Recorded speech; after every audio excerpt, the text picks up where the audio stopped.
ఇటు కాకినాడ జిల్లాలో ఓట్ల లెక్కింపుపై పోలీసులు ఫోకస్ పెట్టారు. కౌంటింగ్ ప్రక్రియ పూర్తిగా శాంతియుతంగా జరిగేలా చర్యలు తీసుకుంటున్నారు. నాకాబందీతో పిఠాపురాన్ని జల్లెడ పడుతున్నారు పోలీసులు. గార్డెన్ సెర్చ్ లో పాల్గొన్నారు జిల్లా ఎస్పీ సతీష్ కుమార్. ఈ నేపథ్యంలో సరైన పత్రాలు చూపించని 180 మోటార్ సైకిళ్లని స్వాధీనం చేసుకున్నారు. కాకినాడ జిల్లా పరిధిలో హైపర్ సెన్సిటివ్ ప్రాంతాలు లేమంటున్నారు జిల్లా ఎస్పీ సతీష్ కుమార్. కౌంటింగ్ రోజు బైక్ ర్యాలీలు తీయడం చేస్తే వాటన్నింటినీ సీజ్ చేస్తామంటూ హెచ్చరించారు.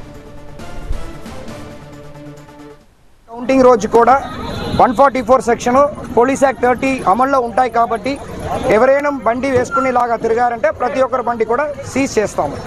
సో దానికైనా ఒక ట్రయల్ లాగా ఇది మనం చూసుకోవచ్చు.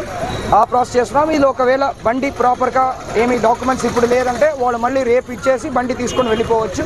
లేదంటే ప్రాపర్ ప్రొసీజర్ ప్రకారం కోర్టు నుంచి తెచ్చుకోవచ్చు. ఇప్పుడు దాదాపు ఒక 180 వెహికల్స్ వరకు స్టేషన్కి తీసుకుని వెళ్ళడం జరిగింది. నేను ఆల్రెడీ చెప్పినట్టు ఇప్పుడు కొంతమంది రికార్డ్స్ వండీలు లేకపోవచ్చు. వాళ్ళు వచ్చి రికార్డ్స్ మళ్ళీ ప్రొడ్యూస్ చేస్తారంటే ఇమీడియట్గా వాళ్ళకి హ్యాండ్ ఓవర్ చేసి మేము అక్నాలెడ్జ్మెంట్ తీసుకుంటాం.